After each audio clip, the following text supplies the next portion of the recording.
सिकंदर बादशाह दुनिया भर के बादशाहों में सबसे बड़ा और जबरदस्त बादशाह गुजरा है। उस बादशाह के वक्त में हर तरह रियाया शाद और रैयत आबाद रहती थी। ना किसी को किसी का डर था, ना किसी को किसी का खौफ था और ना किसी को किसी का अंदेशा था। शेर बकरी एक घाट पर पानी पीते थे। सिकंदर बादशाह का मुल्क हर वक्त अपनी जिंदगी में खुशगवार बना हुआ था। दिल फरेब फिजाएं उसके मुल्क को रोशनी में लाई हुई थीं। दुनिया के बड़े बड़े बादशाह और जबरदस्त से जबरदस्त सुल्तान सिकंदर बादशाह की जियारत करनी बाइसे फख्र समझते थे। हम सिकंदर बादशाह की जिंदगी की वो कहानी आपको सुनाते हैं जिससे आपको खुदा की अजीबो गरीब शान नजर आएगी और उसकी कुदरत की तारीफ आपसे ता जिंदगी अदा न हो सकेगी। एक रोज सिकंदर बादशाह ने अपने चारों वजीरों से कहा कि मैं समंदर का दूसरा किनारा मालूम करना चाहता हूँ, इसलिए बहरी सफर लाजमी है, इसकी तैयारी में मशगूल हो जाओ। वजीरों ने यह सुनकर सिकंदर बादशाह को समझाया और कहा, आलीजा, समंदर का किनारा मालूम करना बहुत मुश्किल है, इसमें बड़ी से बड़ी तकलीफ और मुसीबत का सामना करना पड़ेगा। सिकंदर बादशाह जिस कदर शान और शौकत रखता था, वहाँ वो अपने पास एक जिद्दी दिल भी रखता था। सिकंदर बादशाह ने वजीरों से कहा कि ये सब तुम्हारे ख्यालो खाम है, मर्द मुसीबत से नहीं घबराते। एक वजीर ने जुर्रात करते हुए कहा, हुजूर, मर्द जहां मुसीबत से खौफ नहीं खाते हैं, वहां वो जलती हुई आग में पांव देकर जलाया नहीं करते। मर्द को दानिशमंदी के साथ मर्द बनना चाहिए। सिकंदर बादशाह ने जवाब देते हुए कहा, हरगिज नहीं, हिम्मत और इस्तकलाल हर मुसीबत को रफा करता है। हत्ता कि अगर आग में पांव दे दिया जाए तो पांव पर तकरीबन 1 मन कपड़ा जरूर लपेटना चाहिए, फिर वो नहीं जलेगा। दानिशमंदी के ही मायने हैं, जैसा कि मैंने आग की मिसाल से समझाया। बस अब तैयारी करो, मैं कल सुबह ही बहरी सफर करूंगा। 6 माह के लिए खुर्दनोश का सामान मुहैया किया जाए और दिन निकलने से पेशतर जहाज पर लाद दिया जाए। वजीर मजबूर हुए और बहुत खूब कहकर दारुल सुल्तानी से रुखसत हुए। अब हर तरफ यही शोर मचा हुआ था कि सिकंदर बादशाह कल बहरी सफर करेंगे। बच्चे बच्चे की जुबान पर यही था। जब वो वक्त आया कि आफताब आलम ताब ने अपना सर पर्दाए मशरिक से निकाला और शाहाना लिबास नू पहनकर रौनक अफरोज हुआ और तमाम आलम को अपने साये में ले लिया, उस वक्त शहंशाह सिकंदर अपनी ख्वाबगाह से उठे और वजीरों को बुलाकर फरमाया, क्या सब काम हो गए हैं? जहाज तैयार है? सब वजीरों ने दस्त बस्ता अर्ज किया, जी हुजूर, तशरीफ ले चले। 6 माह का खुर्दनोश का मुकम्मल इंतजाम है। तमाम नाज दाना जहाज पर लाद दिया गया है और जहाज का निस्फ हिस्सा अनाज से भर दिया गया है। दीगर सामाने सफर भी सब तैयार है। ये सुनकर सिकंदर बादशाह ने मसरूर होकर फरमाया, मेरे हमराह 4 वजीर होंगे और 1 लाख फौज की पूरी जमीयत रहनी चाहिए। कहो वो नाज दाना इस कदर आदमियों के लिए पूरे 6 माह तक काफी हो सकता है? ये सुनकर वजीर ने कहा, जी आलीजा, मुतमईन रहें। ये सुनकर सिकंदर बादशाह फौरन ख्वाबगाह से बाहर आए। खासा तैयार था, बाद फरागत दीगर कामों से खाना नोश फरमाया और जहाज की तरफ रवाना हो गए। जिस बंदरगाह पर सिकंदर आजम का जबरदस्त जहाज था, वो शायर के ख्याल के मुताबिक रश्के इरम था।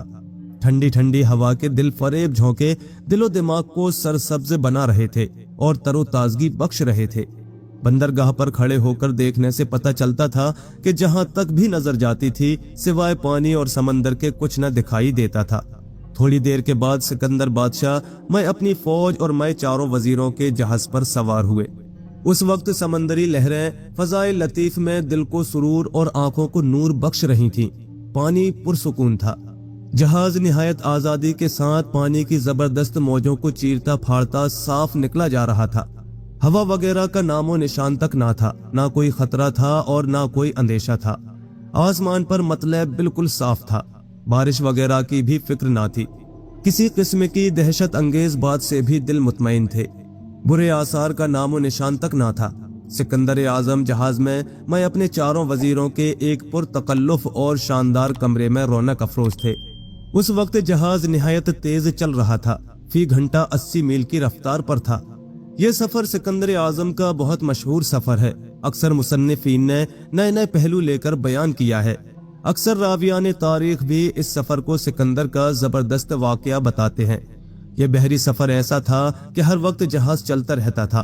कामिल 6 माह तक उस जहाज ने 1 मिनट के लिए भी दम न लिया था, बराबर चलता रहा था।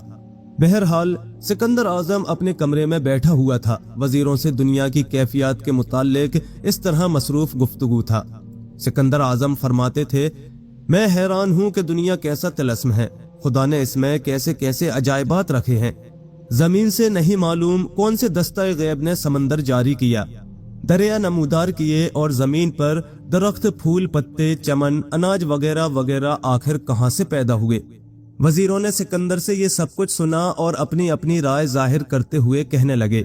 एक वजीर बोले, आलीजा, कुदरत के तमाम राजों को अफशाए राज करने के लिए बहुत उलूम दुनिया में ईजाद हुए, जैसे कि मुंतक, फलसफा, साइंस वगैरह वगैरह।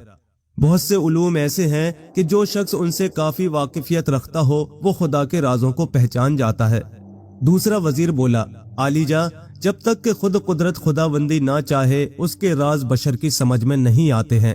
ये सुनकर सिकंदर बादशाह ने उसकी तायीद की, लेकिन तीसरा वजीर कहने लगा, आलीजा, असल बात तो ये है कि अक्ल बादशाह है। अगर इंसान अक्ल से अच्छी तरह काम लेना चाहे तो कुदरत के राजों को पहचान लेना कोई दुश्वार काम नहीं। सिकंदर ने उसकी तायीद की और फिर चौथा वजीर, जो निहायत अक्लमंद था, कहने लगा, आलीजा, मैंने अपने तीनों दोस्तों की गुफ्तगू सुनी। अब इस दुनिया के और कुदरत के राजों का इंकिशाफ जिस तरह होता है मैं बयान करूंगा। मुझे इजाजत मरहमत फरमाई जाए। सिकंदर आजम ने फौरन इजाजत दे दी। चौथा वजीर कहने लगा, आलीजा, जिस शख्स में तीन बातें होंगी वो कुदरत के तमाम राज पहचान सकता है। ना तो कुदरत खुद चाहती है और ना उलूम यानी फलसफा वगैरह से काम चल सकता है, ना अक्ल समझा सकती है, क्योंकि इंसान की अक्ल महदूद है और शान परवरदिगार लामहदूद है। इसी तरह अक्ल भी इंसान की महदूद है, एक हद तक रसाई कर सकती है। दीगर ये कि उलूम यानी फलसफा, मुंतक वगैरह की भी एक हद होती है। ये जिस कदर रायें कायम की गई हैं ये सब महदूद हैं और कुदरत खुदाबंदी की कोई हद नहीं है। इसलिए मेरे ख्याल में शान परवरदिगार के राज समझने के लिए तीन लामहदूद ताकतों की जरूरत होती है। जब तक ये ताकतें नहीं होंगी उसके भेद कोई नहीं समझ सकता। सिकंदर बादशाह की हैरत की इंतहा ना रही। सिकंदर बादशाह ने कहा, लेकिन वो तीन ताकतें कौन कौन सी हैं? वजीर बोला, आलीजा, एक हिम्मत यानी बहादुरी, एक ईमान और एक इस्तकलाल। जिस शख्स में ये तीनों ताकतें होंगी उसके नजदीक दोनों जहां के कामों में एक काम भी नामुमकिन नहीं। वो सब कुछ कर सकता है, क्योंकि ये तीनों चीजें बस लामहदूद हैं। हिम्मत की कोई हद नहीं, इस्तकलाल की कोई हद नहीं और ईमान की कोई हद नहीं। सिकंदर ने अपने चौथे वजीर का बयान सुनकर उसको मोहब्बत की नजरों से देखा और खुश होकर फरमाया, सच कहते हो, बेशक हिम्मत और इस्तकलाल और ईमान, इन तीनों की कोई हद नहीं, और बेशक ये तीनों चीजें जिसके दिल में मौजूद हों उसको दुनिया में कोई मुश्किल नजर न आएगी और लफ्ज नामुमकिन उसके सामने ना रहेगा। लेकिन मैं तुम्हारी इस बात का सबूत चाहता हूँ। गो अक्ल कहती है कि सच है, मगर बगैर सबूत मुझे तस्लीम नहीं। तुमको ये साबित करना होगा कि खुदा की शान पहचान लेने वाला तीन बातों को अजीज समझता है। एक इस्तकलाल, एक ईमान और एक हिम्मत उसकी मंजिल आसान कर देते हैं। चौथे वजीर ने यह सुनकर बाअदब अर्ज किया, आलीजा, हक को साबित करने के लिए मैं हर वक्त हाजिर हूँ। जो मुसीबत आप पर नाजिल हो मुझे इत्तिला दें। बाहुक्म परवरदिगार मेरी ईमानी और इस्तकलाली और हिम्मत की ताकत उस मुसीबत पर गालिब आएगी। वो मुश्किल नहीं जो आसान ना हो। सिकंदर बादशाह ने यह सुनकर गुस्से में कहा, क्या मुझ पर भी मुसीबत नाजिल हो सकती है? मैं तमाम दुनिया का बादशाह हूँ, मुझ पर हरगिज मुसीबत नहीं आएगी। सुल्तान आजम शहंशाह सिकंदर का ये लफ्ज़ गुरूर सुनकर वजीर मुस्कुराया और कहने लगा, आलीजा, गुरूर ना कीजिए, मुसीबत आप तो क्या किसी पर भी आ सकती है। सिकंदर बादशाह ने कहा, अगर मुझ पर कुछ मुसीबत आएगी तो तुम्हें अपनी ईमानी और हिम्मत इस्तकलाली की ताकतें जाहिर करके उसको रद्द करनी पड़ेगी, वरना सख्त सजा के मुर्तकब करार पाओगे। वजीर बोला, मुझे मंजूर है आलीजा। सिकंदर बादशाह ये सुनकर खामोश हो गया। जहाज बराबर समंदर की दिल फरेब लहरों को चीरता फाड़ता अपना रास्ता तय कर रहा था। सिकंदर बादशाह के जहाज को चलते हुए कामिल 3 महीने हो गए, मगर समंदर का दूसरा किनारा किसी तरह भी ना मालूम हो सका। 3 माह के बाद सिकंदर बादशाह अपने चौथे वजीर से कहने लगा, हमें इस जहाज में सफर करते हुए आज पूरे 3 महीने हो गए, लेकिन समंदर का दूसरा साहिल अभी तक नहीं पा सके। आखिर समंदर किस कदर वसी है मैं दरियाफ्त करता हूँ। वजीर ने मुस्कुरा कर कहा, आलीजा, अभी 3 माह तक और इंतजार कीजिए, कभी न कभी समंदर का दूसरा साहिल नजर आ ही जाएगा। सिकंदर ने गहरा कर जवाब दिया, लेकिन खाने का इंतजाम भी 6 माह तक का है। अगर हम 3 माह समंदर का सफर और करते रहे तो वापस कैसे होंगे, क्योंकि तमाम अनाज दाना खत्म हो जाएगा और तमाम फौज भूखी मर जाएगी। वजीर ने जवाब में कहा, आलीजा, फिर क्या इरादा फरमाते हैं? सिकंदर बादशाह ने कहा, बेहतर यही है कि वापस अपने मुल्क चले, 3 महीने में पहुंच जाएंगे। वजीर ने कहा लगाते हुए निहायत आजिजी से कहा, आलीजा, हिम्मत और इस्तकलाल का दामन ना छोड़े, आपने जो इरादा किया है पूरा कर दिखाइए। ये सुनते ही तीनों वजीर कहने लगे, हुजूर, ये आपको धोखा देना चाहते हैं। 3 महीने गुजरते ही हम लोग भूखे मर जाएंगे। यहाँ सिवाय पानी और आसमान के और क्या नजर आता है? और ये भी मालूम नहीं कि समंदर का दूसरा किनारा 3 महीने के अंदर ही नजर आएगा। चौथा वजीर अपने ईमान का सच्चा था, कहने लगा, हुजूर, क्या तमाम फौज को आप खुराक देते हैं? हरगिज नहीं, सबको खुदा देता है और खुदा ही देगा। हम लोग भूखे नहीं मरेंगे। अगर 3 महीने के बाद भी समंदर का दूसरा किनारा नजर न आया तो भी खुदा हमको इस समंदर में गैब से खिलाएगा। इस्तकलाल और हिम्मत और ईमान, ये तीनों ताकतें आसान करा देंगी। सिकंदर बादशाह ये सुनकर खामोश हो गया, क्योंकि सिकंदर बादशाह भी इन तीनों बातों का कायल था और मानता था, लेकिन सबूत ना मिलता था। फिर उसने गौर किया और दिल में समझा कि मुमकिन है कि मुझे इन तीनों बातों का अच्छी तरह सबूत मिल जाए। बज़ाहिर तो आसार नजर आते नहीं, समंदर का दूसरा साहिल ना मिला तो समझ लेंगे कि हमारी इस तरह मौत आई थी। सुल्तान ज़ीशान ये सब कुछ सोचकर फरमाने लगे, अच्छा, हिम्मत मर्दा तो मदद खुदा, जहाज को चलाओ, हम अपनी मंजिल मकसूद पर पहुंचकर रहेंगे। असनाए राह की मुसीबत से घबरा जाना शेवा मर्दानगी नहीं कहलाता। सिकंदर के इतना कहने से सब मजबूर हो गए और जहाज फिर निहायत तेजी से अपना रास्ता तय करने लगा। जहाज तो बराबर चलता रहा, लेकिन तीनों वजीर उस वजीर के दुश्मन हो गए और एक रोज आपस में इस तरह मशवरा किया, हम आपको ये बताना भूल गए हैं कि चारों में सबसे छोटा वजीर यही चौथा वजीर था, जो ईमान को अपना मजहब और इस्तकलाल को अपना उसूल और हिम्मत को अपना रहबर जानता था। गरज के तीनों वजीरों ने एक जगह जमा होकर कहना शुरू किया। एक बोला, हमको चाहिए कि अपने मरने से पहले ही इस वजीर को कत्ल कर देना चाहिए। हम सब आज ना मरे तो 3 माह के बाद तो यकीनी मौत है, क्योंकि समंदर का दूसरा किनारा कोई खाला जी का घर नहीं जो फौरन नजर आ जाए। नहीं मालूम कि कहाँ है और कहाँ तक नहीं, इसका पता भला कौन लगा सकता है। समंदर का नाम फिर समंदर है। दूसरा कहने लगा, हाँ ठीक है, बेहतर है कि उसको आज कल ही में कत्ल कर देना अच्छा है, लेकिन किस तरह? तीसरे वजीर ने सवाल किया। पहला वजीर बोला, इस वक्त तो दिन के 3 बजे हैं, रात होने दो, फिर मैं तरकीब बताऊंगा। दूसरा बोला, मेरे ख्याल से आज शब के 1 बजे उसको इसी समंदर में फेंक देना चाहिए। तीसरे ने कहा लगाते हुए कहा, हाँ, क्योंकि वो हम सबको इस समंदर में मारने की कोशिश कर रहा है। दूसरा वजीर बोला, हाँ, क्योंकि वो हम सबको इस समंदर में मारने की कोशिश कर रहा है। पहला वजीर बोला, तो ऐसा ही करो, किसी बहाने से उसको जहाज की पानी की दीवार के पास लाओ और फिर तीनों जोर से धक्का देकर उसको समंदर में गिरा दो, यही हो सकता है। दूसरा बोला, लेकिन इस काम से पहले हम दोनों को छिप जाना होगा। जब ये वजीर उसको यहाँ दीवार के पास लाएगा तभी हम दोनों निकलकर उसको समंदर में धकेल देंगे। पहला बोला, बस तो तैयार हो जाओ, फिर उसको मारकर हम तीनों शहंशाह को सीधी राय देंगे और किसी बहाने से उनको मुल्क की तरफ वापस ले चलेंगे।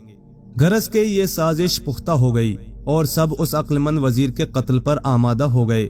जहाज अपनी पूरी रफ्तार पर चल रहा था और सिकंदर बादशाह अपने ज़र-निगार खानाए बेतकल्लुफ में रौनक अफरोज था और जहाज की खिड़की से मुंह बाहर निकाले हुए समंदर की दिलकश मगर खौफनाक मौजें देख देख कर कभी खुदा को याद करता था और कभी उसकी शान पर खुश होता था। सिवाय पानी और आसमान के कुछ नजर नहीं आता था। सिकंदर समंदर के नज़ारे में इस कदर गर्क था कि उसको अपनी भी खबर ना थी। यकायक समंदर के पीछे कुछ कड़कड़ाहट की आवाज आई।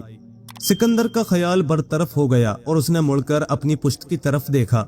देखते ही उसकी हैरत की इंतहा ना रही, क्योंकि उस कमरे की जमीन पर एक सफेद कागज पड़ा हुआ था। सुल्तान आजम ने गौर किया और ख्याल आया कि जरूर ये पर्चा किसी शख्स ने मेरे कमरे में फेंका है। یہ خیال کرتے ہی سکندر بادشاہ نے فوراً اس پرچے کو اٹھایا اور کھولا۔ اس میں کچھ مضمون لکھا ہوا تھا۔ سکندر اعظم نے مضمون کو پڑھنا شروع کیا۔ اس میں لکھا تھا، سلطان اعظم سکندر صاحب، مجھے یہ پرچہ خفیہ طور پر آپ کے کمرے میں پھینکنے کی جرات اس لیے ہوئی ہے کہ میری زندگی سخت خطرے میں ہے، اس لیے دل بستہ درخواست قبول فرمائیے کہ میں جب تک یہ بحری سفر ختم نہ ہو جائے شرف نیاز نہ حاصل کروں گا، کیونکہ میرے دشمنوں کو اس سے شک ہوتا ہے اور آتش حسد ان کے سینوں میں بھڑکتی ہے۔ میرے دشمن کون ہیں یہ میں نہیں بتاؤں گا، کیونکہ میں ہر وقت ایمان، استقلال، ہمت کا پرستار ہوں، فقط اطلاعاً عرض کر رہا ہوں۔ خیر اندیش آپ کا وزیر چہرم۔ سکندر کی حیرت ترقی کرنے لگی۔ مضمون کیا پڑھا کہ دماغ میں خیالات کا طوفان برپا ہو گیا۔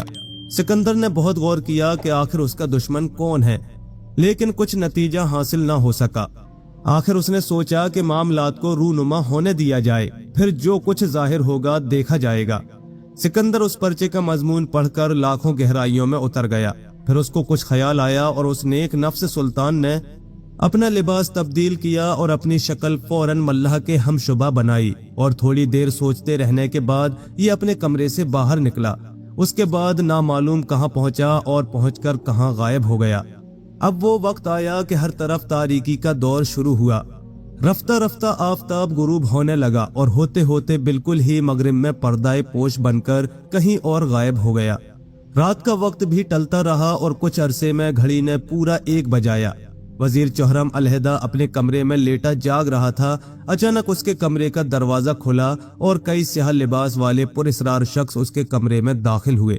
وزیر دیکھتے ہی اٹھ کر بیٹھ گیا اور جیب سے اپنا ریوالور نکال کر ان سیاہ لباس والوں کو دکھاتے ہوئے کہا، مجھے تم لوگوں کے تمام ارادے معلوم ہیں۔ جب تم اپنے کمرے میں بیٹھے ہوئے خفیہ گفتگو کر رہے تھے، اس وقت میں بھی پس دیوار کھڑا ہوا تمہاری باتیں سن رہا تھا۔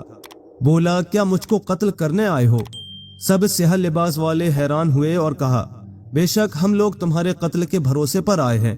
یہ سنتے ہی وزیر نے فوراً کئی فائر کیے، جس کی وجہ سے یہ سب خوف زدہ ہوئے۔ ان سیاہ لباس والوں میں ایک شخص نہایت شیر دل تھا۔ اس نے ذرا آگے بڑھ کر فوراً ریوالور وزیر کے ہاتھ سے چھین لیے۔ یہ دیکھتے ہی دیگر سیاہ پوش بھی وزیر پر حملہ ور ہوئے اور یکایک سب اس پر ٹوٹ پڑے۔ زیادہ دیر نہ گزری تھی کہ ان بدماشوں نے وزیر چہرم کو رسیوں سے جکڑ لیا اور ایک کپڑے سے اس طرح باندھ دیا جیسے دھوبی لادی کو باندھ دیتا ہے اور لادی کے اندر کے کپڑے دکھائی نہیں دیتے ہیں۔ وزیر کو گرفتار کر کے لوگ اس جگہ سے باہر نکلے اور چاہتے تھے کہ آگے بڑھیں اور وزیر کا پشتارا کاندھے پر ڈال کر سمندر میں پھینک دیں۔ یکایک وزیر نے آواز دیتے ہوئے کہا، اے غافلو، اب میرے ایمان و ہمت و استقلال کا کارنامہ دیکھنا۔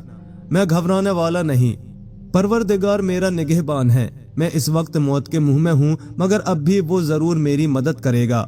اس کی رحمت سے نا امید نہ ہونا چاہیے۔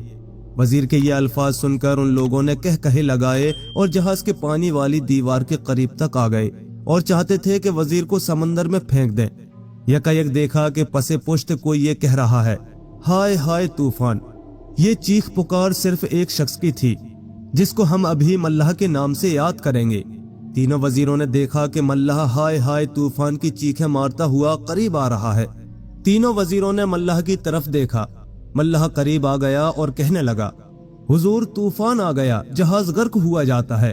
تینوں وزیروں نے جہاز کی کھڑکی سے منہ باہر نکالا اور سمندر کو دیکھنا شروع کیا۔ یہ تینوں تو سمندر کا نظارہ کرنے میں مصروف ہوئے۔ ادھر ملح نے نہایت پھرتی سے وزیر کا پشتارا اٹھا کر کاندھے پر ڈالا اور ایک طرف فوراً چھپ کر کھڑا ہو گیا۔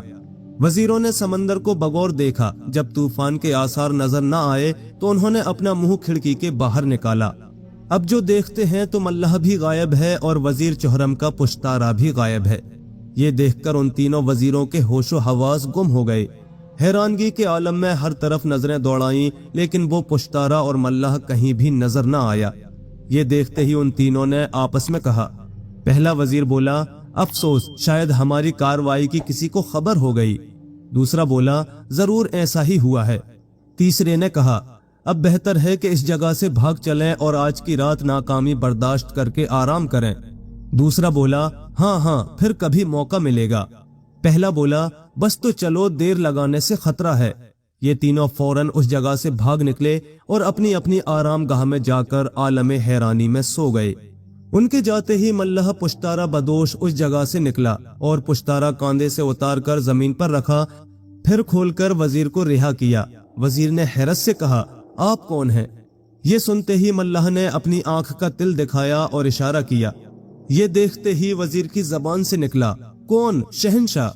شہنشاہ سکندر نے خاموش رہنے کے لیے اشارہ کیا۔ وزیر خاموش ہوا اور سکندر اپنے ہمراہ وزیر کو اپنے کمرے میں لایا۔ دونوں نے کچھ گفتگو کرنے کے بعد آرام کیا اور سو گئے۔ جبکہ پھر تاریکی کا دور ختم ہوا اور خورشید زری نمودار ہوا۔ ہر طرف بہار سی چھا گئی۔ چمن میں اندلیب خوشگوار کے ترانے اور نغمے شروع ہوئے۔ صبح صادق نمودار ہوئی۔ اس وقت سلطان اعظم شہنشاہ سکندر بیدار ہوئے۔ فوراً وزیر چہرم سے فرمایا، جس وقت تم کو رات تمہارے دشمن اٹھا لے گئے تھے اور سمندر میں پھینکنے والے تھے، تم نے ان سے کیا کہا تھا؟ وزیر بولا، عالی جا، میں نے کہا تھا کہ میں اس وقت موت کے منہ میں ہوں، مگر پھر بھی میرا ایمان اور ہمت اور استقلال میری مدد کریں گے۔ خدا میرا نگہبان ہے۔ بس میں نے یہی کہا تھا کہ حضور تشریف لے آئے۔ سکندر یہ سن کر بہت خوش ہوا اور اس سے کہا کہ اسی وقت تینوں وزیروں کو بلاؤ۔ وزیر چہرم نے پیغامبر کو روانہ کیا اور پیغامبر ان تینوں کے پاس پہنچا اور دست بستہ عرض کیا، حضور کو شہنشاہ یاد فرماتے ہیں۔ تینوں وزیروں نے یہ سن کر حیرت سے آپس میں کہا۔ پہلا بولا، رات ہی واقعہ ہوا اور صبح ہوتے ہی شہنشاہ نے ہمیں یاد فرمایا۔ دوسرے نے کہا، ضرور کوئی راز ہے۔ تیسرا بولا، خیر معلوم ہو جائے گا۔ پہلا بولا، ہاں چلنا چاہیے۔ پھر دوسرے نے کہا، پھر جیسا ہوگا دیکھا جائے گا۔ پھر تیسرا بولا، لیکن پہلے میں اس پیغامبر سے کچھ دریافت کر لوں، کیا شہنشاہ کے پاس کوئی اور بھی تھا؟ پیغامبر بولا، جی حضور۔ کون؟ پیغامبر نے جواب دیا، وزیر چہرم تشریف فرما تھے۔ سب نے کچھ سوچا، پھر بولے، اچھا تم جاؤ اور کہہ دو کہ ابھی حاضر ہوتے ہیں۔ پیغامبر یہ سن کر چلا گیا اور شہنشاہ سے اسی طرح جا کر کہہ دیا۔ اب سکندر بادشاہ ان کا انتظار کرنے لگا۔ تھوڑی دیر کے بعد وہ تینوں وزیر سکندر بادشاہ کے کمرے میں داخل ہوئے اور آداب بجا لائے۔ سکندر بادشاہ نے نہایت سنجیدگی سے ان تینوں کو سمجھاتے ہوئے کہا، دیکھو، رات کا واقعہ مجھے اچھی طرح معلوم ہے، مجھ سے خوف نہ کھاؤ۔ میں تم سے کچھ نہیں کہتا اور اتنا کہتا ہوں کہ اگر اب کسی وقت بھی وزیر چہرم پر وار کیا تو اس سے پہلے تم تینوں موت کے گھاٹ اتار دیے جاؤ گے۔ ہمت، استقلال اور ایمان کا پہلا کرشمہ تم دیکھ چکے ہو کہ وزیر چہرم موت کے منہ سے بچ گیا ہے۔ شاید تم کو نہیں معلوم کہ رات ملح کی شکل میں خود تھا اور میں نے وزیر کو بچا لیا۔ سب حیران ہو گئے اور ہوش و حواس تینوں کے گم تھے۔ ایک بولا، لیکن عالی جا، آپ کو ہماری اس ناجائز کاروائی کا کیسے علم ہوا؟ سکندر بادشاہ نے کہا، کوئی ایسی بات نہیں جس کا مجھے علم نہ ہو، جاؤ اب آرام کرو۔ سب خوف زدہ ہو کر اور سکندر بادشاہ کو زمین تک جھک کر سلام کرنے کے بعد اس جگہ سے باہر نکلے چلے گئے۔ سلطان عالم سکندر اعظم کا عالی شان جہاز سمندر کے دوسرے کنارے کو ڈھونڈتا ہوا برابر راستہ طے کرتا رہا اور بیان کیے ہوئے واقعات جہاز میں رونما ہوتے رہے۔ اس طرح کامل 6 ماہ کا عرصہ گزرا، لیکن سمندر کا دوسرا ساحل تو کیا، اس کے آثار بھی نمودار نہ ہوئے۔ رسد تمام ختم ہو گئی اور سکندر بادشاہ مائے فوج 3 لاکھ کے بھوک کی شدت سے حیران و پریشان موت کا سامنا کرنے لگا۔ تمام فوج و لشکر ملح وغیرہ نے دن بھر فاقہ کیا اور اس خوفناک مصیبت سے گھبرا کر خدا سے دعائیں مانگنے لگے۔ بشر پر کیسا برا وقت تھا کہ سوائے پانی اور وسط آسمان کے سوا کچھ بھی نظر نہ آتا تھا۔ ملح بھوک سے مرنے لگے۔ دوسرا دن بھی صاف گزر گیا، جہاز میں ایک دانہ بھی باقی نہ بچا تھا۔ بہت سے لوگ سمندر کا پانی پی پی کر پیٹ بھر رہے تھے، مگر کب تک بھرتے؟ آخر ملاحوں نے خود میں جہاز چلانے کا دم نہ پا کر جہاز کو وہیں روک دیا اور لنگر ڈال دیے۔ سکندر بادشاہ کی پریشانی انتہا کو پہنچی اور یہ گھبرا کر خدا سے رو رو کر دعائیں مانگنے لگا۔ تینوں وزیروں نے کہا، یا شہنشاہ، ہم اسی روز اس مصیبت سے خبردار ہو گئے تھے اور آپ کو کیا مشورہ دیا تھا، مگر اس نالائق وزیر نے خود کو اور آپ کو اور ہم سب کو مار ڈالنے کی چال چلی۔ عالی جاں، ہم میں بات کرنے کی بھی طاقت نہیں۔ وزیروں نے یہ کہا اور سکندر بادشاہ نے وزیر چہرم سے فرمایا، افسوس، اگر میں تیری چالوں سے پہلے خبردار ہوتا تو ہرگز یہاں تک نہ آتا۔ اور میری فوج کبھی کی آج اپنے ملک میں مصروف آرام ہوتی۔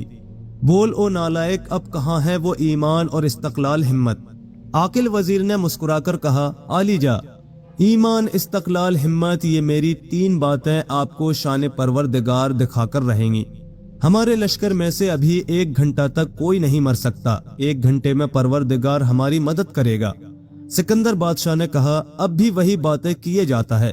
وزیر نے کہا، عالی جا، یہ باتیں میں اپنے آخری سانس تک کیے جاؤں گا۔ سکندر بادشاہ نے کہا، لیکن میرے سامنے سے دور ہو، یہاں بھوک کی پریشانی بولنے کے لیے بھی منع کر رہی ہے۔ افسوس، اب کیا ہوگا؟ 1 گھنٹے میں یقینی موت ہے۔ وزیر نے کہا، عالی جا، خدا کی رحمت ایک لحظ میں نمودار ہو جاتی ہے۔ آپ دیکھ رہے ہیں کہ اس مصیبت میں خدا پر بھروسہ نہ رکھنے والے تمام فوجی لوگ گھبرا رہے ہیں، مگر مجھے مطلق فکر نہیں، آخر آپ صاحبان کے ساتھ میں بھی مرنے والا ہوں۔ یہ کہہ کر وزیر چاہتا تھا کہ جاؤں، یک سکندر بادشاہ نے چلا کر کہا، آج مجھے معلوم ہو گیا کہ تیرا ایمان جھوٹا اور ہمت اور استقلال ایک دھوکہ ہے۔ سکندر بادشاہ نے اتنا ہی کہا تھا کہ یک سمندر سے ایک خوفناک آواز آئی، جس کے جملے یہ تھے، ایمان، ہمت، استقلال اور اس کا عامل سچا ہے۔ یہ الفاظ کسی نے انسان کی زبان میں سمندر میں سے کہے، جس کو سن کر سکندر کے ہوش اڑ گئے اور اس نے فوراً جہاز کی کھڑکی سے سر باہر نکالا۔ سر باہر نکال کر دیکھا تو سکندر سراپا حیرت بن گیا۔ اس نے دیکھا کہ ایک مچھلی سمندر سے اپنا سر باہر نکالے ہوئے انسانی زبان میں گفتگو کر رہی ہے۔ سر اس مچھلی کا اتنا بڑا تھا کہ سکندر کے عالی شان جہاز کی اس کے سامنے کوئی وقت نہ تھی۔ ایسا معلوم ہوتا تھا کہ سمندر میں کئی میل تک ایک پہاڑ ہے جو دلوں پر خوف و ہراس برساتا ہے۔ سکندر نے مچھلی کی زبان سے جب یہ الفاظ سنے تو اس نے سوچا کہ یہ ضرور کوئی قدرت کا بھید ہے، مچھلی سے میں جو کچھ کہوں گا یہ اس کا جواب دے گی۔ یہ سوچ کر سکندر نے مچھلی سے کہا، کیا تو میری ہمدرد ہے؟ مچھلی بولی، ہاں سکندر، تیرا وزیر سچا ہے۔ قدرت کے راز پہچاننے کے لیے اور مقصد میں کامیاب ہونے کے لیے ہمت، استقلال اور ایمان کی ضرورت ہوتی ہے۔ مجھے خدا نے تیری مدد کے لیے یہاں بھیجا ہے۔ سکندر بادشاہ نے کہا، تو مجھے بتا کہ سمندر کا دوسرا کنارہ کہاں ہے؟ مچھلی نے جواب دیا، اے سکندر، یہ معلوم کرنا ناممکن ہے۔ سمندر، زمین اور آسمان یہ قدرت کے 3 زبردست اسرار ہیں۔ ان تینوں کا پتہ لگانا سخت مشکل ہے اور قطعی ناممکن ہے۔ سمندر کا دوسرا کنارہ تو کیا معلوم کر سکتا ہے؟ تیرا جہاز 6 مہینے تک میری پشت پر چلا ہے اور آج میرے سر تک آیا ہے۔ جب تیرے جہاز سے میرے سر کو تکلیف پہنچی تو میں نے اپنا سر نکالا۔ میں تیری نظر میں کتنی بڑی مچھلی ہوں، تو اس کا حساب نہیں لگا سکتا۔ بس یہی حساب ہے کہ یہاں پر میرا سر ہے اور 6 مہینے ہوئے جہاں سے تو چلا تھا وہاں میری دم تھی، اور پھر بھی میں کہتی ہوں کہ میرا قد بہت چھوٹا ہے۔ یہ سمندر ہے، اس میں مجھ سے 4 اور 5 گنی بڑی مچھلیاں پڑی ہیں۔ بھلا تو سمندر کا کنارہ کس طرح معلوم کر سکتا ہے؟ سکندر کے ہوش اڑ گئے۔ خدا کی قدرت کا دل و جان سے عاشق ہوا اور کبھی ایسا ارادہ نہ کرنے کی قسم کھائی۔ پھر مچھلی سے کہا، اے مچھلی، تو اب بتا کہ میں کیا کروں؟ کوئی ایسی ترکیب بتا کہ میں آنن فانن میں اپنے ملک پہنچ جاؤں، یا اتنا کھانا دے کہ میری فوج پیٹ بھر سکے۔ میں 6 مہینے کا انتظام کر کے آیا تھا، وہ کھانا سب ختم ہو گیا اور میری فوج بھوکی مر رہی ہے۔ مچھلی نے کہا، اچھا اے سکندر، اب میں پلٹا مارتی ہوں، یعنی میں اپنا سر وہاں لے جاتی ہوں جہاں میری دم ہے اور جہاں سے تو 6 مہینے ہوئے چلا تھا، اور اپنی دم میں یہاں پہنچاتی ہوں۔ اپنی سب فوج کو حکم دے کہ جہاز کو اچھی طرح پکڑ لیں اور اپنی آنکھیں بند کر لیں، ورنہ ہوا کے تیز جھونکے پھوڑ دیں گے۔ سکندر نے خدا کا شکرانہ ادا کیا اور اپنی سب فوج کو آنکھیں بند کرنے کا حکم دیا۔ سب نے حکم کی تعمیل کی اور مچھلی نے یکایک ایک زور کے ساتھ پلٹا مارا۔ جہاز میں زبردست زلزلہ آیا جو نصف گھنٹے تک قائم رہا۔ نصف گھنٹے کے بعد جو سب نے آنکھیں کھولیں تو سمندر کا ساحل تھا، اور وہی ساحل جہاں سے سکندر بادشاہ 6 مہینے تک چلا تھا۔ سب کے سب خدا کی شان پر دل و جان سے نثار ہوئے۔ جہاز کے لنگر چھوڑے گئے اور سب بھوکے پیاسے جہاز سے اترے اور ساحل پر جمع ہو گئے۔ سکندر بادشاہ باخیریت تمام اپنے ملک میں داخل ہوا اور دوسرے روز دربار کیا، اور دربار میں وزیر چہرم کو بے انتہا انعام و اکرام سے سرفراز فرمایا، اور ان تینوں وزیروں کو سزا دینا چاہتا تھا، لیکن وزیر چہرم نے کہا کہ हुजूर ये लोग गलत फहमी में मुब्तला थे, इनका कसूर माफ किया जाए। अलगरज सिकंदर बादशाह ने उन तीनों वजीरों का कसूर माफ किया और पहले की तरह शाहाना जिंदगी बसर करने लगा। दोस्तों, यहाँ पर हमारी ये हैरत अंगेज कहानी खत्म होती है। आपको कहानी कैसी लगी हमें कमेंट करके जरूर बताएं। पसंद आई हो तो लाइक करें, शेयर करें और ऐसे ही मजीद दिलचस्प किस्से कहानियों के लिए हमारे चैनल को सब्सक्राइब कर लें।